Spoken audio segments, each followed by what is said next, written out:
Insanity is good here, and welcome back to Umineko no Naku Koro. Just the rocks to get here.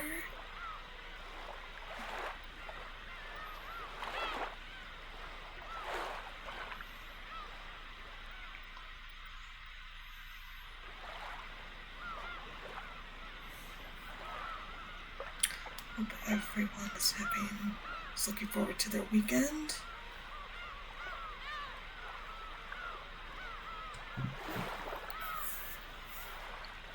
I just want to make sure that sound's not too loud and you guys can hear me okay.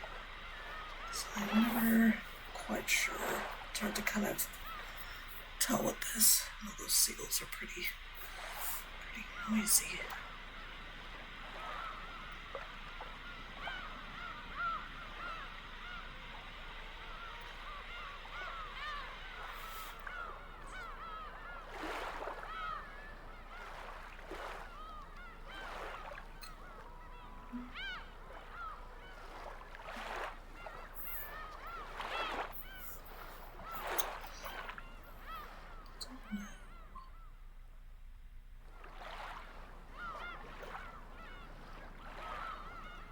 They might not be on, actually, now that I'm thinking about it.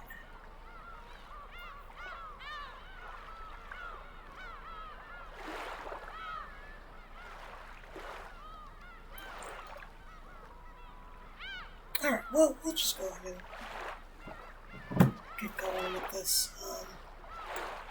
So if you miss the stream, I will put this on YouTube, so be on there. Alright.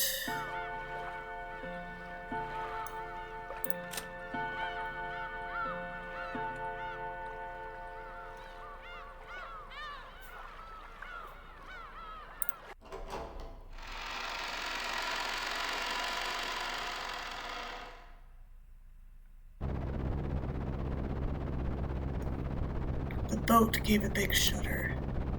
Seems we've docked at the harbor. The boat driver came out and jumped to the pier with the mooring rope. A large man in a tuxedo was waiting there for us with a warm smile. I didn't recognize his face, but judging by his clothes, I guessed he was a servant of the Ushiromiya head household. Welcome home, milady. You were so late in returning that I began to worry. Okay, let's turn down a little bit for me.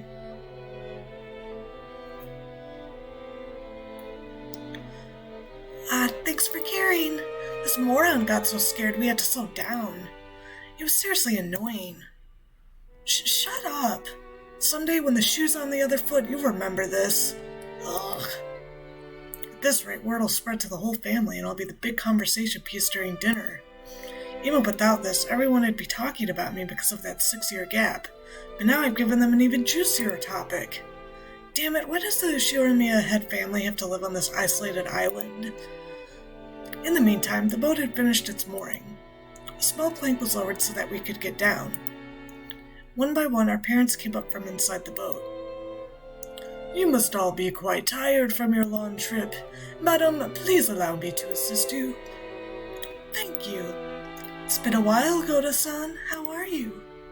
I thank you for your concern. It is always my pleasure to serve. Battler-kun, isn't this your first time meeting Goda-san? If I'm not mistaken, you weren't working here 6 years ago, right? Indeed. So please, allow me to greet him for the first time. It is an honor to meet you, Battler-sama.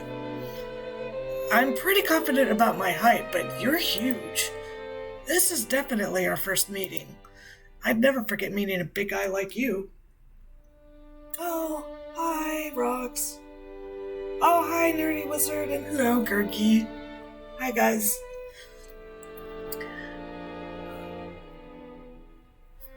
Doing more Umineko.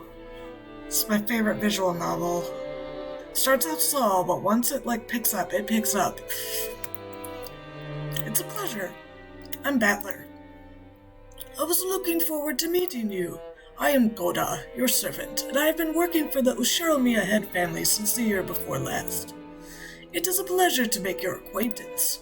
If there is anything you need, please feel free to rely on me at any time. Goda-san, it's been some time.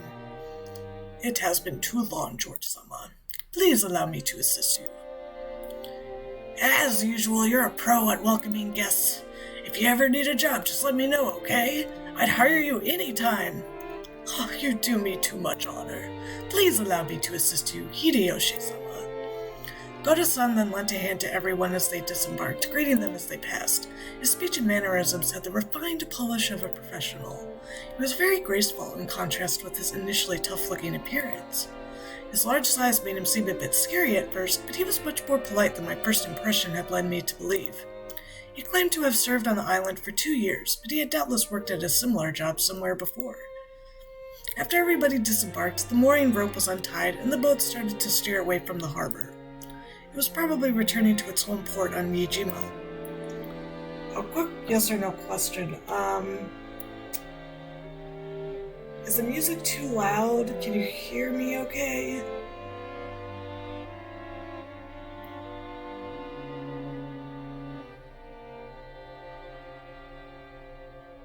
Just because I'm still not sure what my sweet spot is. Hana. You can hear me just fine? Hear the music just fine?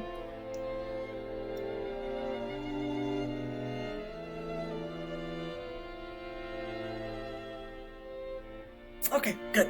Good. Okay.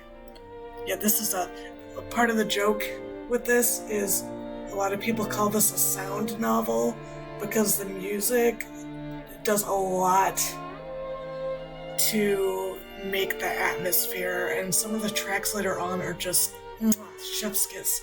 So good. Anyway, okay. Captain waved his hand in farewell. Maria conscientiously waved her hand back. It's because she's a good kid. Now that I think about it, that must be why I felt something out of place for a while now. I can't hear the cries of the seagulls. Seagulls? The birds? No, Jessica, there's something else called a seagull. If I remember correctly, whenever we came to this island in the past, the seagulls always greeted us with their lively nya cries. Because of that, whenever I hear the cries of seagulls anywhere else, I get the feeling that I'm coming to a family conference. Except for the small part of the island where those of the Ushiromiya head family live, Rokkenjima has been left uncultivated, which apparently makes it a paradise for wild birds. Supposedly there was a cliff somewhere that housed a huge seagull colony, so this island was always full of seagulls. Not having those seagulls here to greet us made me feel a bit lonely. What's wrong, Battler-kun? Oh, Aunt Rosa. Nah, it's nothing really. I was just thinking it's a bit lonely without the cries of the seagulls. My, that's true, now that you mention it. Even though they're always so noisy, today there isn't one to be seen. Ooh? Why no seagulls? Maybe it's because the seagulls are having a get-together somewhere too. Maria, did you want to see the seagulls? Ooh, wanted to see them. Still, it's a bit strange there isn't even a single one around. Maybe Jessica grilled them all and ate them. Ooh? The hell? Don't say disturbing stuff like that. You'll get Maria believing it. Ooh. Jessica One-chan grilled him. Jessica One-chan grilled him. Ooh. I did not. Why the hell would I do something like that? That's right. Jessica grilled him. Skin and meatballs, liver and onion. Swimming meatballs, liver and onion. Ooh. As I made fun of Jessica, Maria tagged along looking like she was having fun. Oh, I never guessed she was such a good sport. Alrighty then, from today on, I'll make you my #1 follower. As I smiled at her, she beamed, looking overjoyed, possibly because she was happy about this little connection we'd made with each other. Kids be like that. That's not it, Maria-chan.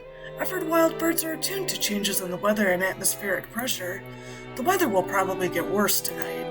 The seagulls might have returned to their nests early. Ooh, not grilled? Jessica One-chan didn't grill them? No, I wouldn't do something like that. Battler, you admit right now that you lied. Battler-kun, Maria-chan is a naive girl, so she takes even jokes seriously. You should choose your jokes more carefully. George Aniki gently scolded me. Even though I outstripped Aniki in height, Aniki was Aniki, of course, there's no choice but to obediently apologize. Sure, my bad. Maria, that was a joke. The seagulls are all taking it easy in their nest today, that's all.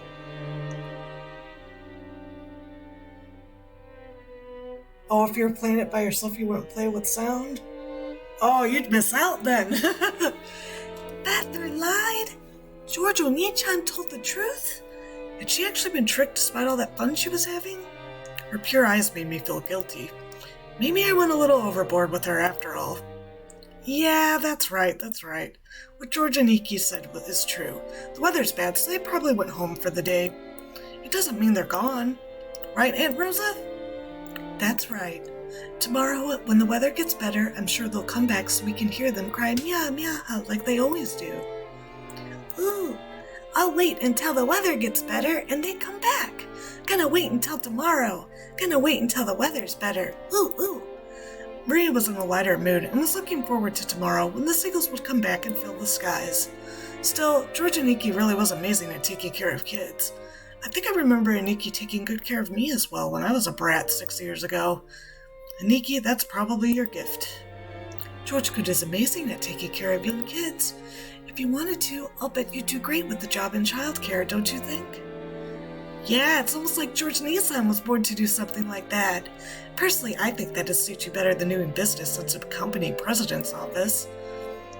Oh no. Childcare is a fine career path, but it's not a job where merely liking children is enough. You really are modest, George-kun. But Battler-kun is quite good with children, too. Just a second ago, even though it didn't last long, Maria seemed to be having a lot of fun. Please, keep on playing with her like you did just now. Just choose your jokes more carefully, okay? Aunt Rosa winked at me, giggling a little. She's a real mother, I thought to myself, who's happy to see Maria having fun. Come on, Rosa. You brats too, what the hell are you doing? Let's get going. Okay, we're coming. The old bastard was waving for us to hurry up. Yeah, we needed to get moving. We might as well have this conversation after setting our luggage down in our rooms. Now then, everyone, allow me to lead you to the guest house, where you will be spending the night. Please, this way. Goda-san called to everyone and led the way. Kumasawa-san brought up the rear.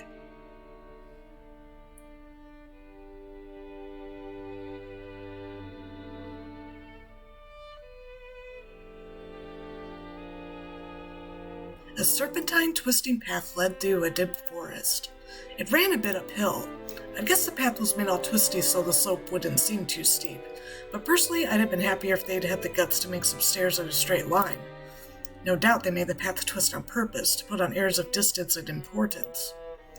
Before long we saw garden-style stone steps. From here on I do have some memories. Go up these and... At the top of the stone steps, we saw a beautiful guest house. Its facade was lovely, of course, but more importantly, we couldn't enter its doors without having our hearts stolen away by the splendor of the beautiful rose garden spreading before it.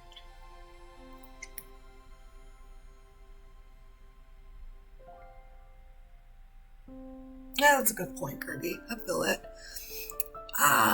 It's as beautiful as ever this year. A real delight for the eyes.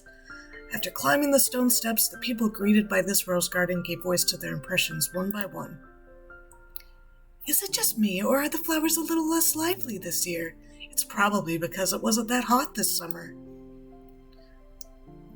I also believe that was a factor. Sadly, this year's blooming is a tad inferior when compared to last year's. Even so, it was a delightful rose garden. I remembered that even 6 years ago, huge numbers of roses had greeted us every year. This rose garden was the first thing that greeted the people who came to Rokkenjima. Even our parents, who came every year, couldn't help but give voice to their admiration. In fact, it seemed to have undergone a power-up from the garden in my memories of 6 years ago. This place is always so amazing. It would be wonderful to have a rose garden like this at home. Give it up. Who do you think would take care of it? Roses are a real pain with bugs and diseases to worry about. Well, from what I've heard, Kirei-ne-san takes care of her rose every day and makes sure no bugs get anywhere near it, right? Huh? What are you talking about? That's right. Though in this person's case, the rose goes after the insects like some nasty carnivorous plant. Oh, so that's what you mean. Come on, Rosa, can't you give that a rest just for today? I put that sort of thing completely behind me. I wonder, after all, you're a womanizer on an almost genetic level. No need to worry, Rosa-san. When a rose gives you too much trouble, it's always best to snip it at the root. Oh, such frightening talk this is. Guys who are popular with the ladies are always forced to live dangerously. I sure hope I turn out a bit prettier in my next life. Hideyoshi Nissan, like I keep saying, it isn't like that at all. And Kirei, stop it, you're freaking me out. You've made my rose wilt. Hey, Maria-chan, look over here. These roses are especially magnificent. Magnificent roses! Ooh! Smells pretty sweet. Look, this suits my elegance perfectly. Hey, cut it out! Maria's gonna imitate you and get hurt by the thorns! She yelled at me as I leaned in to smell the roses scent with an exaggerated gesture. I thought she was overreacting, but when I turned around, I saw Maria imitating my every gesture and Georgianiki smiling broadly at us. Hey now, Maria-chan, be careful. Rose thorns can hurt. Ooh? Giorgio-ni-chan, only this rose is strange. Ooh. Strange? What's wrong? Maria pointed at a single rose. I immediately understood why she found it odd.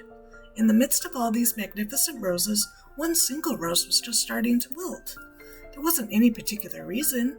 Some roses flourish and others wilt. That's all there was to it, but Maria seemed very concerned about the only unhealthy one in the group. It must have made her feel lonely. Or sad. I don't know if the translation would be lonely or not. So you feel sad for this rose because it's the only one that isn't healthy? Ooh, the others are all healthy, but this one's sad. Well, they all bloom and wither at their own paces. I'll bet this one's just starting to wilt early because it got to bloom before any of the others. Yeah, that's right. It probably just bloomed like crazy, fulfilled its duty, and went to sleep. You shouldn't get so worked up about it. It seemed that Maria's pure sensitive nature was making her feel some emotional pain for the rose that wilted alone. Even though she understood the logic of it, it still felt lonely to her. Then, Maria-chan, why don't you look after this rose until we leave? Oh? Georgianiki straightened up and felt around in his pocket. He then took out the wrapper from the candy he had been sucking on the plane. He twisted it into a thin string, then gently tied it to the rose as a sort of marker. Hey, that's pretty cute!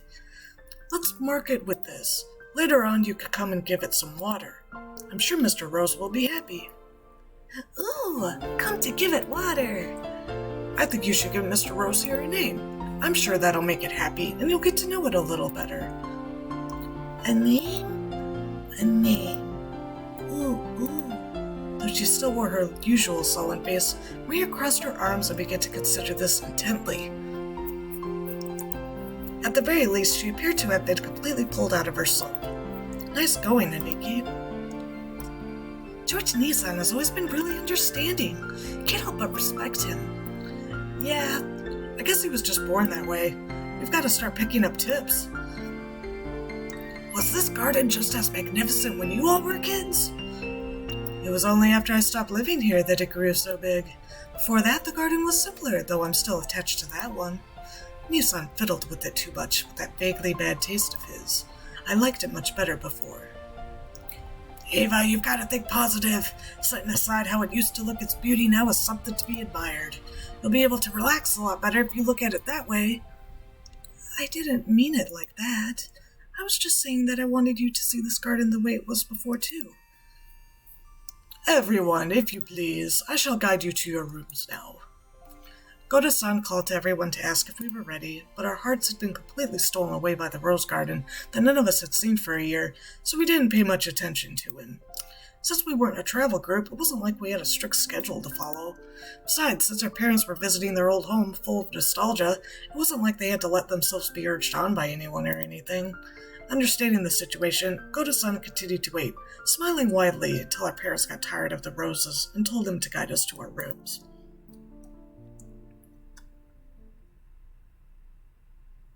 Oh, hey!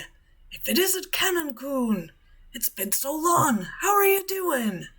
Uncle Hideyoshi suddenly shouted.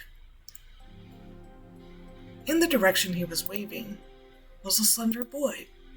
Meeting him right after a huge man like Goda probably emphasized his small stature. The boy was in the middle of transporting piled-up gardening tools and the like in a wheelbarrow. When he realized he was being called to stop, he set down the wheelbarrow, took his hat off, and bowed his head. Good afternoon. I figured he was probably younger than me, and I realized by the general atmosphere surrounding him that he was another servant. He greeted us in response to Uncle Hideyoshi's call, but he seemed like he might be pretty unsociable most of the time. It was a greeting that lacked feeling. When Goda-san noticed that our interest had shifted towards him, he went to the boy's side and introduced him to us. Butler-sama, allow me to introduce you. This is one of the servants of the Ushiromiya head household. Karen-san, greet our guest. I'm pleased to meet you. I am the servant, Kanon. Yup, my first impression wasn't wrong. You seem to be unsociable, or at least not so good at talking.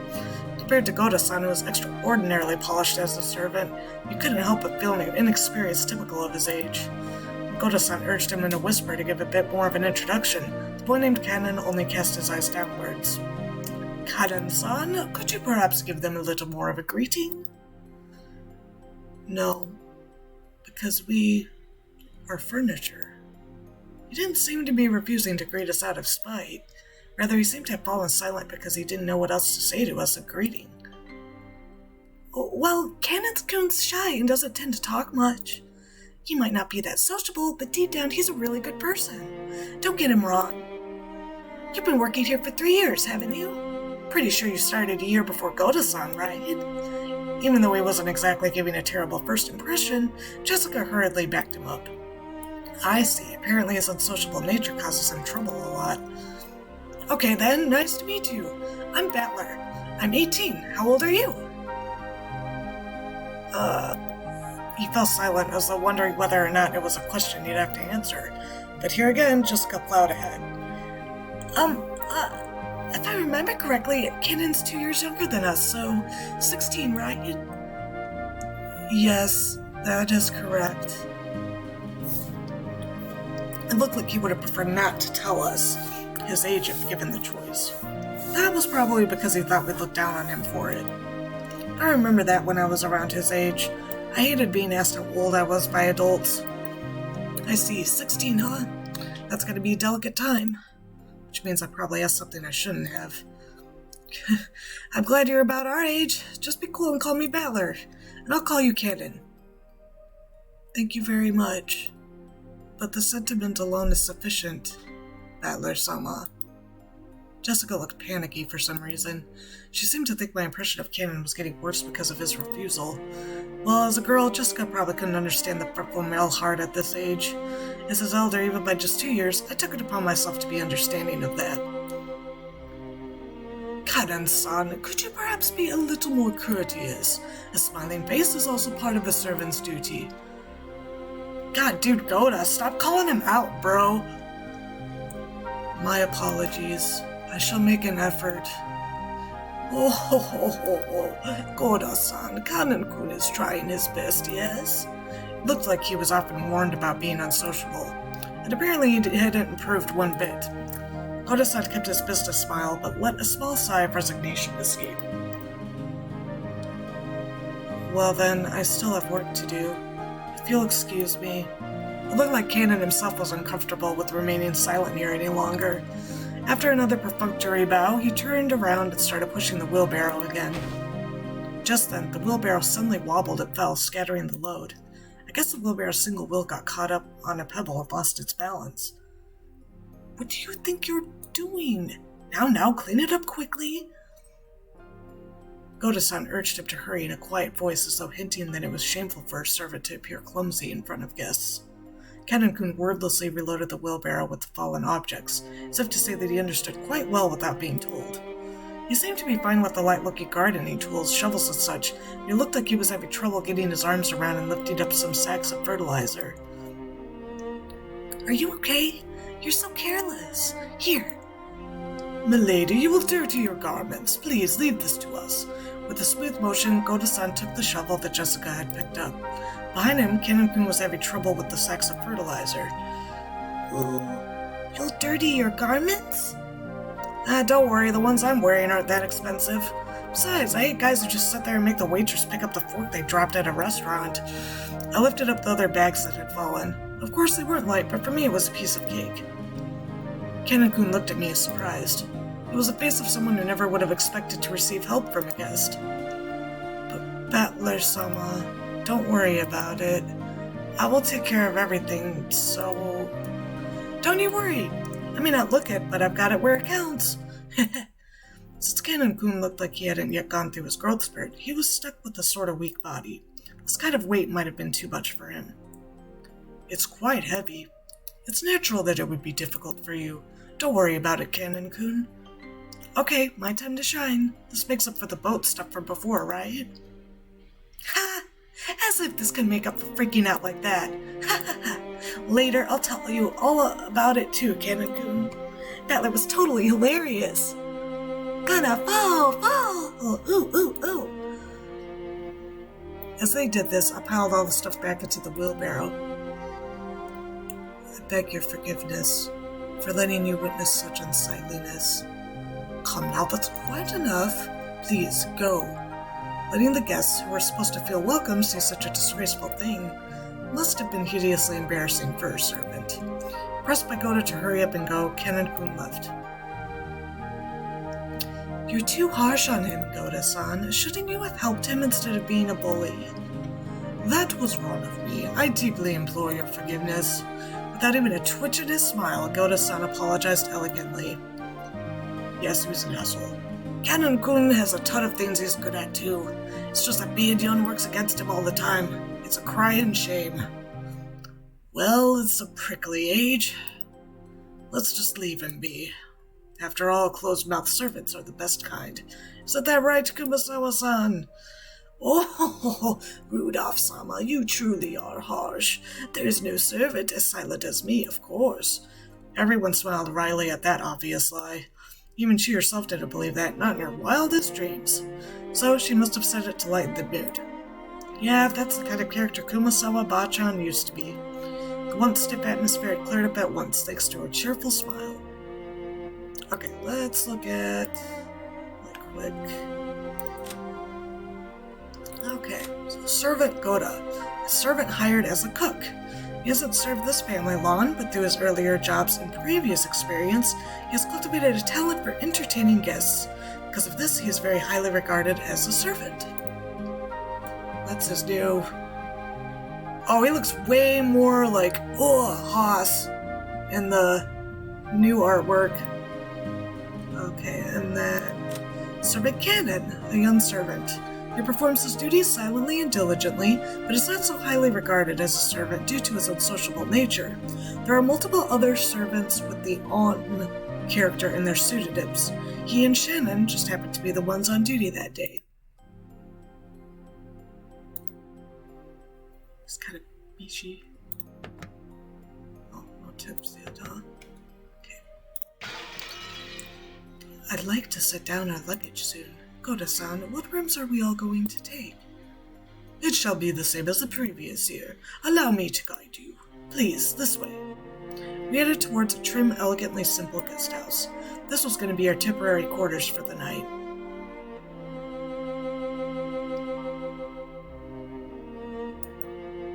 Kennen watched over our hedge as the guests all entered the guest house. Then he let his eyes fall on those heavy sacks of fertilizer piled up in the wheelbarrow.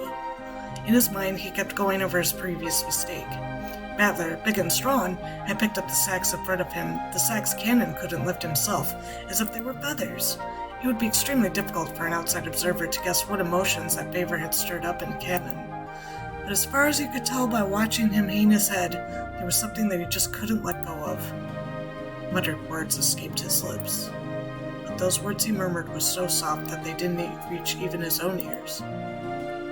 Even I... Kennen hung his head, slightly biting his lower lip.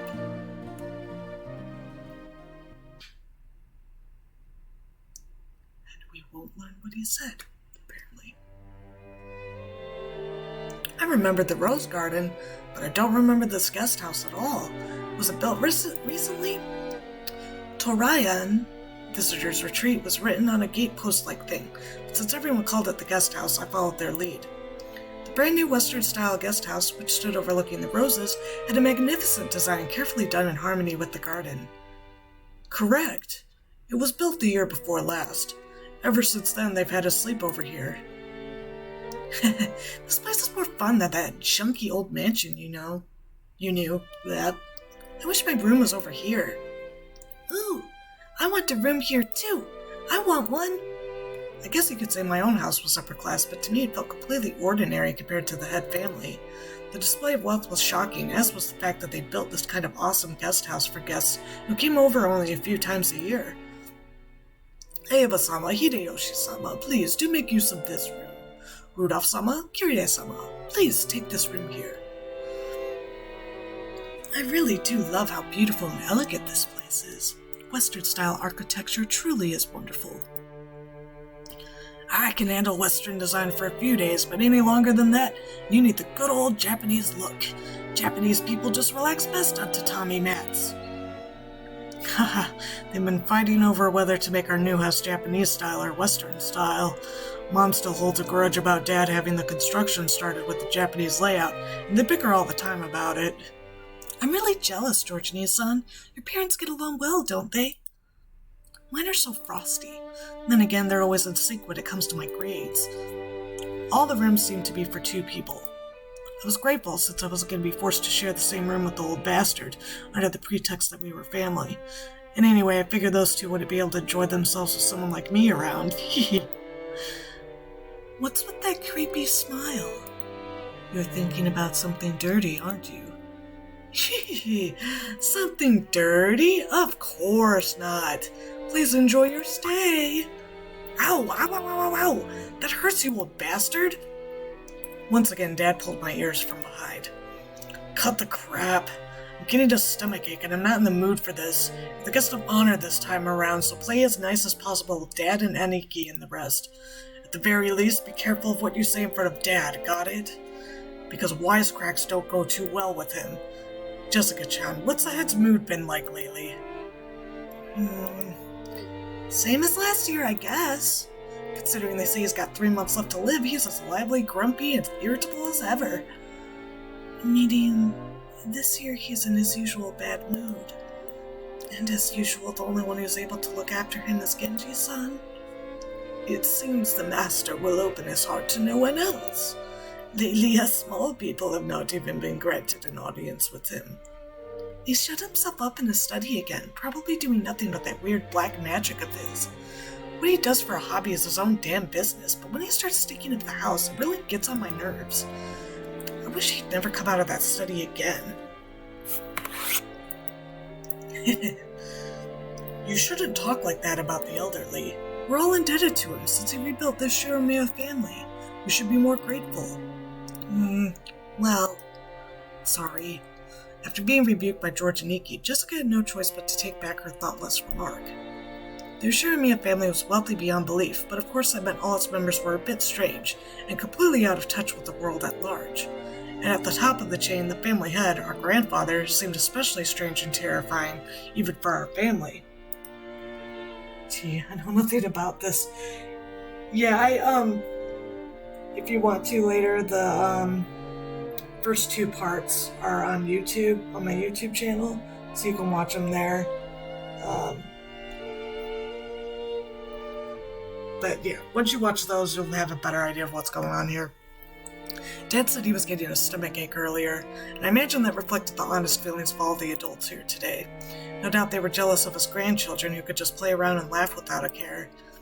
From the stories Dad told me, the family head was a violent man who ruled with his fists, beating his children, even his daughters, mercilessly with a wooden sword. If he was so strict and uptight about that, why couldn't he have been a little more conservative with his kids' names? Because of that, even his grandkids have had to suffer. Anyway, I can't say I have any trouble believing those terrifying stories about him. I don't remember meeting him very often, but I think I recall him looking extremely grumpy all the time, always making people cower with that sharp gaze of his. I remember that the room's atmosphere got so tense whenever he was around, you couldn't even breathe. What my dad said about me being the guest of honor now carries a little more oomph for me. 6 years ago, I was in elementary school, but I'm a high schooler now.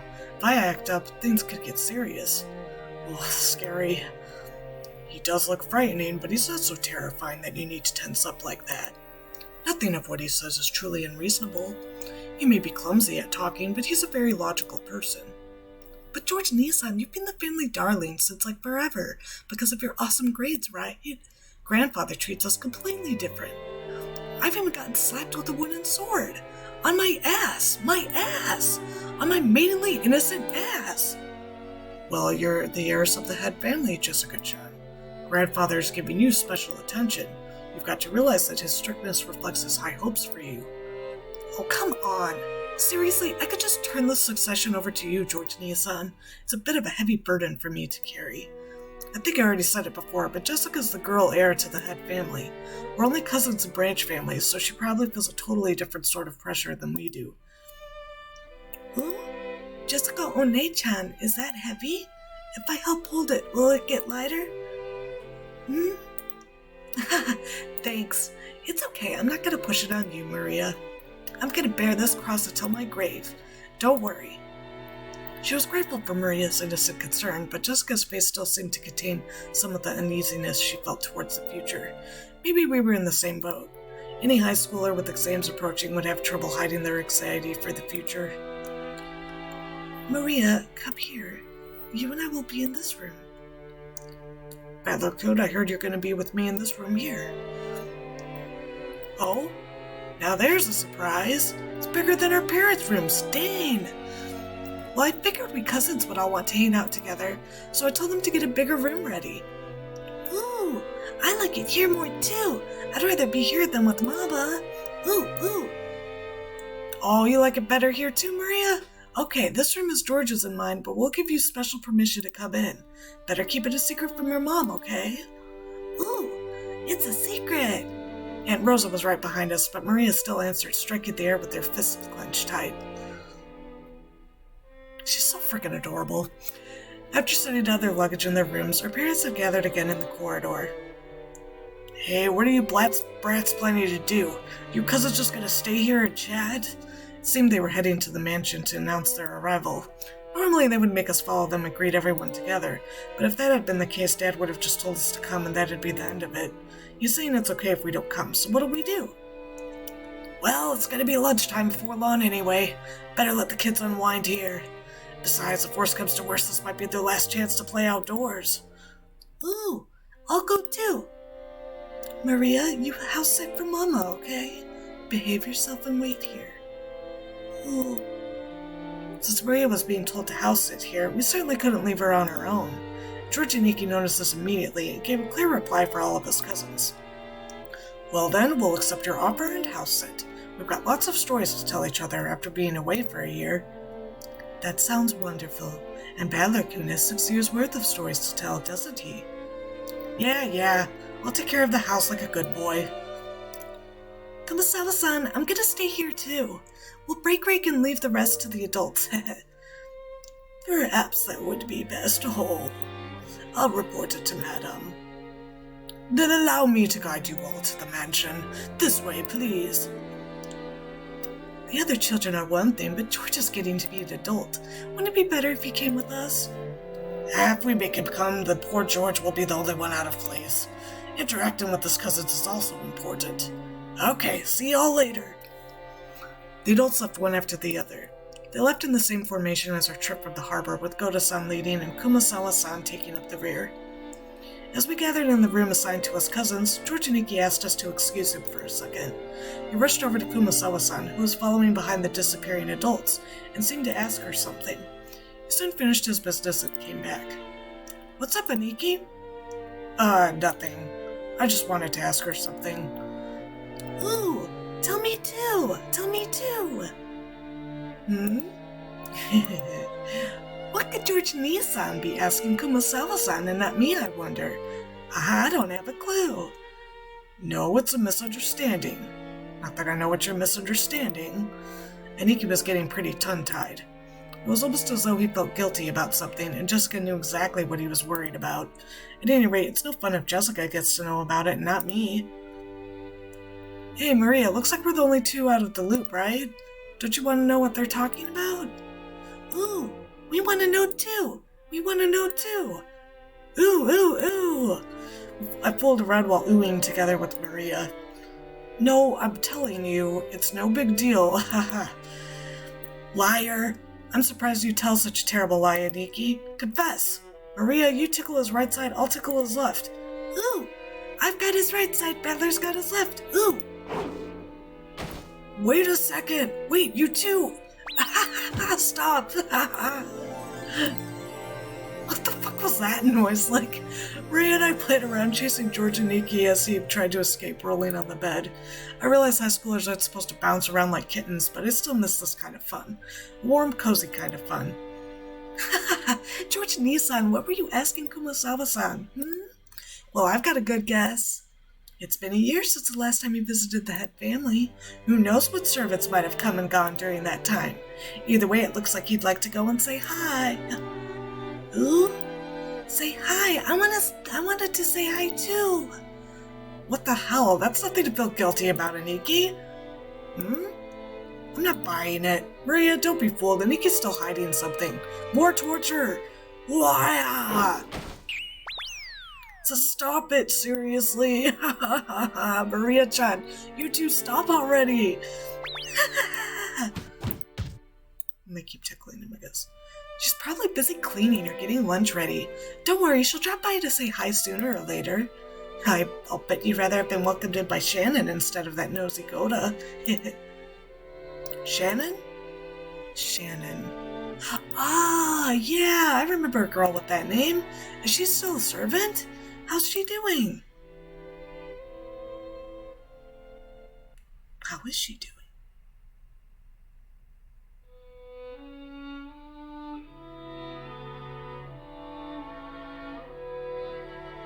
By the way, Natsui-ne-san, how's your headache been lately? It seemed pretty serious before. I've been much better lately. Thank you for your concern. Oh, right. Here. A present for you, Natsui-ne-san. Thank you very much. I'm always receiving gifts from you. Is this black tea? It's herb tea with peppermint and lemon balm. It's a blend from a well-known store, and it's supposed to be good for headaches. Oh, good night, Gurgi. Sleep good. I thought it might help you, too. Rosa was always a conscientious woman.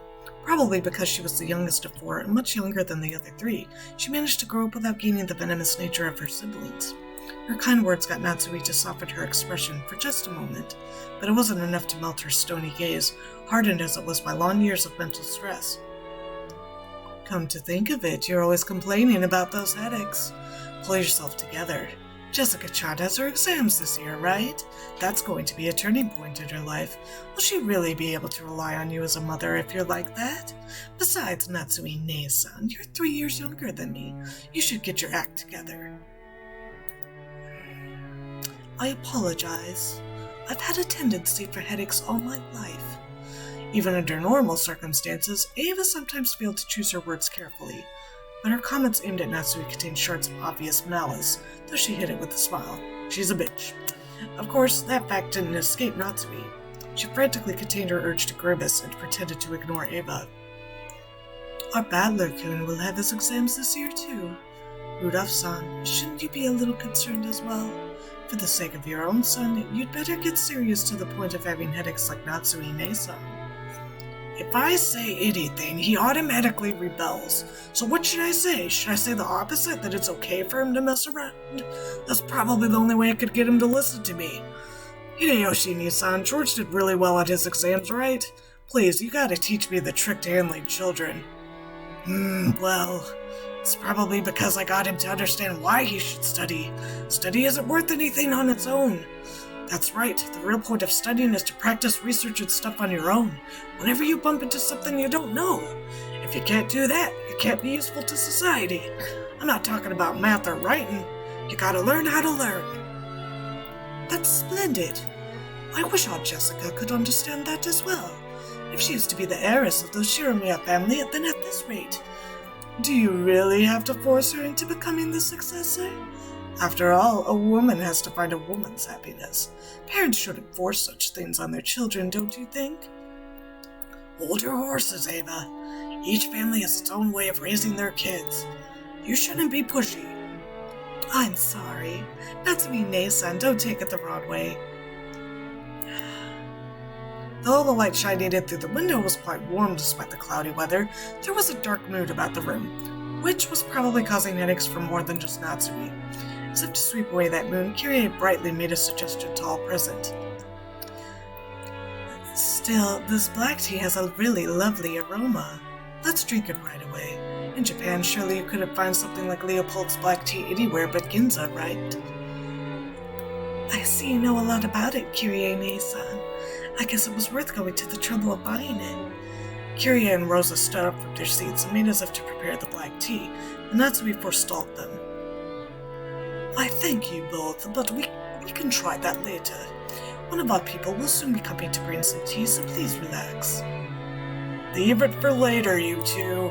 Let's enjoy our welcome drink. Rudolph gave a subtle signal with his eyes for them to sit down again. Kyrie and Rosa understood instantly and obediently returned to their seats. The initial greeting of the guests was complete, so it was time for them to be served some tea. It was embarrassing for the host that the tea was late, especially now that the guests were talking about making tea themselves. Natsumi bit her lower lip, frustrated by the ineptitude of the servants who were late bringing in the tea. Seeing her face, Ava immediately started to giggle. Of course, Shannon had no way of knowing what was taking place in the parlor. She came pushing a serving cart piled with teacups. For no apparent reason, Natsumi gave her a pained look, and Shannon couldn't help but flinch without knowing what she had done wrong. Excuse me. Your tea is ready. Oh, Shannon-chan, it's been a while. You keep getting prettier every time I see you. Oh, thanks. Save that chatting for after you've set the table. The tea will get cold. I apologize, madam. She apologized like a small frightened animal, bumped against the serving cart and made a jarring racket as she dropped several teaspoons. Her clumsiness made Natsumi's expression turn even darker, which made Shannon quail even more. Come on, Natsumi-ne-san. There's nothing wrong with her exchanging a few words in greeting. The tea must be plenty cold already, considering how long we've been kept waiting. There's no need to worry. It's not cold yet. Shannon, finish setting the table quickly. I'm sorry, madam. Natsumi's irritation was obvious by now. The ineptitude that delayed the tea, the clumsiness of the servant, everything pointed to the incompetence of Natsumi's everyday leadership, making her lose face. As the person in charge of the Ushiromiya head family's kitchen, allowing that clumsiness to be exposed, today of all days, was surely nothing less than total humiliation. Lay off, Natsumi-ne-san. Don't you think it's a little harsh to bully Shannon-chan when she's trying her best? I'm not bullying anyone. What a nice aroma. May I ask what brand this is? I'm terribly sorry. I'll find out for you later. Kyrie was trying to be nice, hoping to cut through the tense mood. However, Shannon had embarrassed herself instead, darkening Natsumi's face in the room's mood. By this point, Ava was audibly giggling. What's this? Shannon-chan, don't you even know what you're pouring us? Come now, you mustn't serve something so suspicious to guests. We'll need a silver spoon at the very least before we can drink this. I'm sorry. I'll go get one immediately. Shannon-chan, do you know what silver spoons are used for? They have to be silver. Do you know why? No, A teasing smile rose to Ava's face as she stared at Shannon setting the table. By itself, Ava's expression was sweet in an impish sort of way. However, the words being spun from her lips held the keenness of a razor within them. Shannon tried with all her might to avoid Ava's continuing gaze. Realizing that Shannon was hard-pressed for an answer, Rosa gave some timely help. They say that if silver is touched by poison, it darkens. Guess you've learned something today, Shada-chan. They were acting as though this tea needed to be tested for poison before it could be drunk. In Natsume's eyes, this was an insult both to the tea and to herself for serving it. Rudolph laughed flippantly and patted Ava's shoulder. Ha! Silver cutlery wouldn't do you any good for you, Aneki. Just one lick of your poisonous tongue and even a silver plate would turn pitch black. Ah!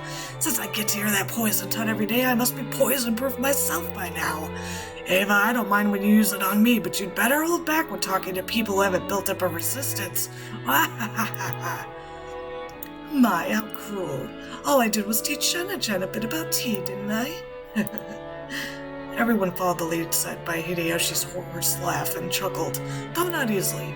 Only Natsume didn't join in, but for the time being, the conversation inside the parlor could now be mistaken for a lively and friendly chat.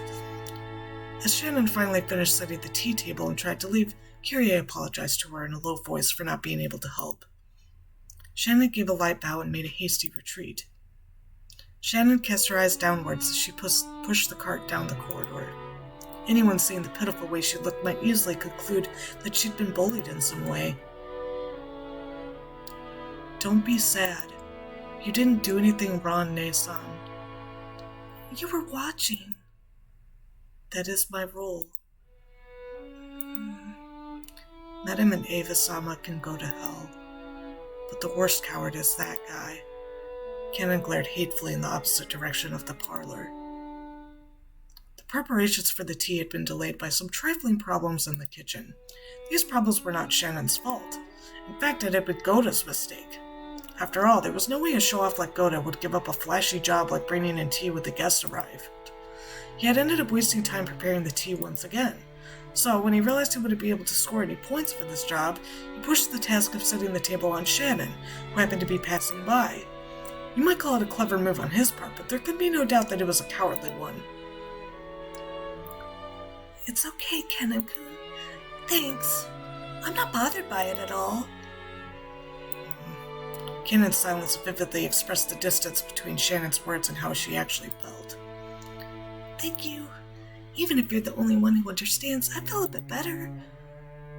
You keep your feelings too bottled up, Ne-san. You should be less hard on yourself for once. Yeah, thanks. Suddenly they both felt someone's presence and whirled around. A middle-aged man stood there. It was Genji, the head servant. What are you doing there? Shannon, hurry back to the kitchen. Yes, if you'll excuse me. Shannon humbly obeyed and promptly made to push the cart and leave. However, Kennen appealed to Genji in silence, bearing something in his eyes that he could not express in words. What is it? Did something happen? Shannon didn't do anything wrong, but even so, they... Stop it, Kennen-kun. Please excuse me. I'll return to work immediately. Kennen-kun, you should go back to your post too. Please. If you say so, Ne-san. If that is all, then go. Yes. If you'll excuse me. From the shadows in the hallway, an old woman wearing an apron watched over them. It was Kumasawa. Poor Shannon-san, Cannon-san. There's no reason for those two to be picked on. Still, Goda's dislike for them is an undeniable fact. Until Goda-san was taken in by the Ushiromiya head family, I hear he worked for a fabulous hotel somewhere. The matter of work he learned there was quite impressive, I believe. It's just that Goda-san is the newest servant here. He must have a lot of pride accumulated from his previous positions, because Shannon-san and Kanon-kun are his seniors here at the mansion, and are inexperienced and have gone through much less in life than he has. He picks on them at every chance he gets. And also, sad as it may be, they are disliked by Madame Natsui too. Of course, if we're talking about experience, the Madame has been in this family much longer. And yet, this is one point where I cannot help but sympathize with the madam as well. Truly, the master is a man with many sins on his conscience. Why didn't he realize that such a trifling whim of his would give the madam such an inferiority complex? Of course, on the inside, even the madam is fully aware that those two don't deserve to be treated so harshly. However, the heart has reasons that reason knows not. I feel so sorry for them. I can't do anything but watch over them from the shadows.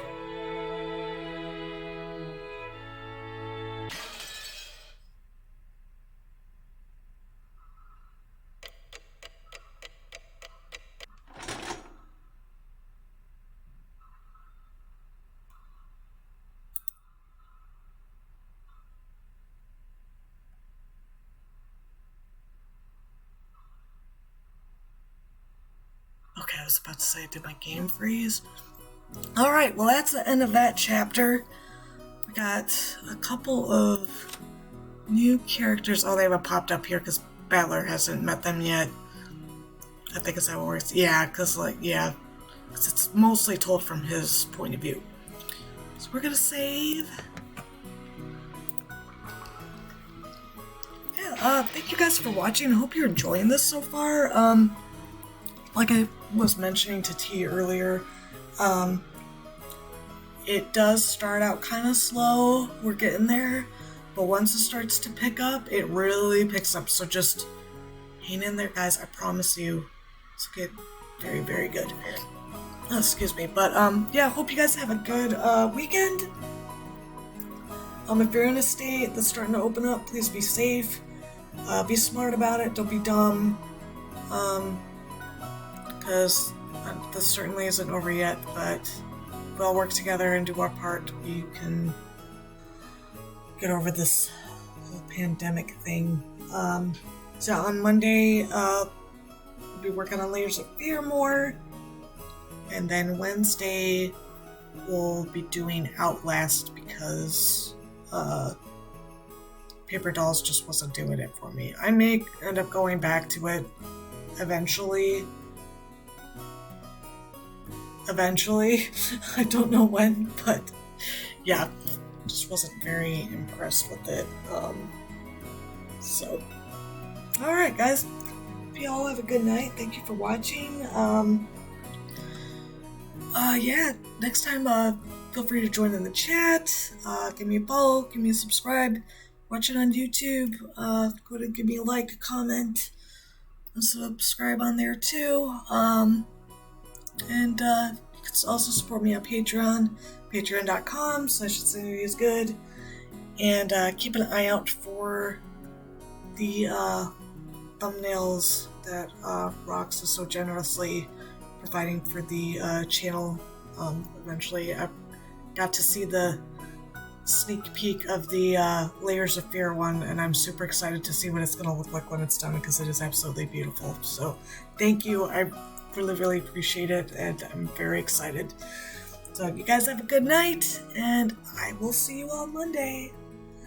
Bye bye.